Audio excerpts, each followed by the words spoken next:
In the book Get to Aha, Ms. Cunningham shares her 6 C's of positioning, 2 of which she identifies as being new and 4 are commonly used in positioning. So those are core, category, community, competition, context, and criteria. Core and criteria are the new C's that have been introduced in this book. The remaining 4 are commonly used. You need a deep understanding of all to have a solid position in the market. The first C is core, which is your company DNA. Again, that's your mother and either your customer experience or customer expectation. Or it's mechanic with a product value or product features focus. And then again, missionary with either a cult of personality or next big thing focus. Now the second C is category. And category is simply where your company is situated in the industry you serve. Within the category section, you need to understand the categories within your industry and exactly where you are positioned. You need to understand where other companies are grouped as well as where you fit in that grouping. Now, you can always create a new category, but category creation is not only for missionaries. Both mothers and mechanics regularly develop new categories, though it is more common for mothers and mechanics to create subcategories. On the flip side, missionaries don't always create categories. An example from the book is Tesla. They are a game changer in the electric car industry, but they did not create the category. Elon Musk took it to the next level by refining the industry. The ones who are remembered are often the individuals who figured out how to be successful in a category. Subcategories often grow based on something that catches the eye of a consumer. Consumers don't know that they want the product or service until it's developed. An example of a successful subcategory is when Chrysler developed the minivan, with the sliding side doors. Ms. Cunningham also states that subcategories are great places for companies to become an industry leader. Why not own a subcategory? Another way you can manage categories is by redefining it. An example of this is when Amazon wanted to become like Borders, just online. Airbnb repositioned what VRBO and HomeAway was doing. Both VRBO and HomeAway were about renting a whole house, while Airbnb lets people rent a room on a couch. Kind of like a bed and breakfast with great online reservation system. Airbnb was founded in 2008 and has already changed the hotel industry. In 2018, Airbnb has already surpassed many large hotel chains in value. A final note on category is try to choose a category that you can own now and in the future. The third C is community, which is a group of customers or prospects that your product or service solves a need for. All other companies that can solve the customer's needs are also in your community. You need to have a deep understanding of why people in your community care about you, how they learn about your products or service, who influences their decisions, and who are the other companies that go after these people in this community. The circle of influence makes up your target audience. A great example in the book is Snap-on Tools. It shows how they influence their target audience. Snap-on tools are sold from trucks that pull up to job sites or shops where contractors and mechanics work.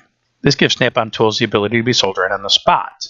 When one person on the site buys a tool, it sparks the interest of others who see any other tools they may need. They understand that customers influence other customers. The fourth C is competition. This one can be pretty obvious.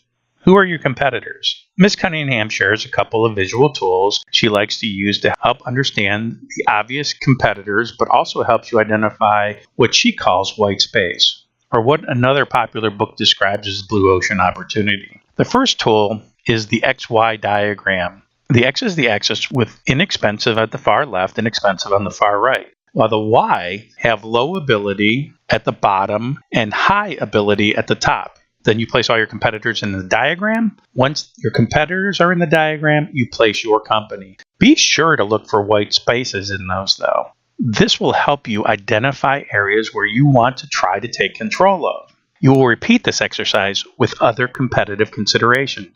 Look at items such as price, ease of use, features, etc. Look at items companies compete on within your industry. The second tool Ms. Cunningham uses is the Steve Blanks diagram. This tool is used to expand thinking of the management team. It helps to eliminate any preconceived positioning thoughts.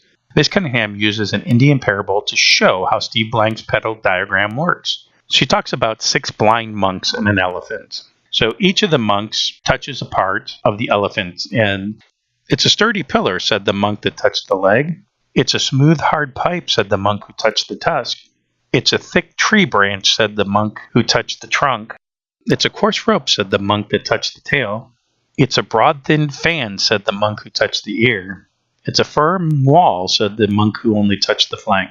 Though all the monks were correct, they didn't have a clear message until they combined the perspectives to come up with the whole message. So the petal diagram helps you do this and helps you position your company in the most powerful way. The 5th C is context. The context in positioning is looking at the trends, social and economical forces that shape the market. That is what Jeff Bezos did when he started and expanded Amazon. The 6th C is criteria. Criteria is used to make your positioning statement successful. It's a set of parameters that the team looks at after they've reviewed the first 5 C's. Your management team gets together, they review the first 5 C's, and each team member share their key findings from the first 5. And so they're sharing that key message from all the other exercises, develop a position statement. Try to make it as simple as possible and try not to have too many elements. It's important to have your entire team on the same page with your positioning. If everyone is not in agreement, it is very possible your messaging will be off target and you won't be as successful. And finally, I want to talk about some of the tools that are provided in the book. There's a couple tools that Ms. Cunningham has developed. First being the company DNA test. The test is a simply formatted survey to help you identify your company's DNA. Ms. Cunningham recommends that all the team members of your management team participate in this process. Most companies think they know their DNA, but most don't. Even Steve Jobs had it wrong when he first started working with Ms. Cunningham. You will be more successful if your DNA and messaging line up. Any of the DNAs can be a dominant player. It is not for missionaries only to be dominant. The book also includes genotype test, and that lets you know which genotype you are to further define your DNA as a mother, mechanic, or missionary, really helping you understand what your company does, what your top customers see as your value proposition, how your company is positioned in the industry, the best way to tell your story. I hope you enjoyed this video today on the book Get to Aha. If you did find it educational and useful, please subscribe to my channel, Why Buy From You. It's focused on sales, marketing, and branding.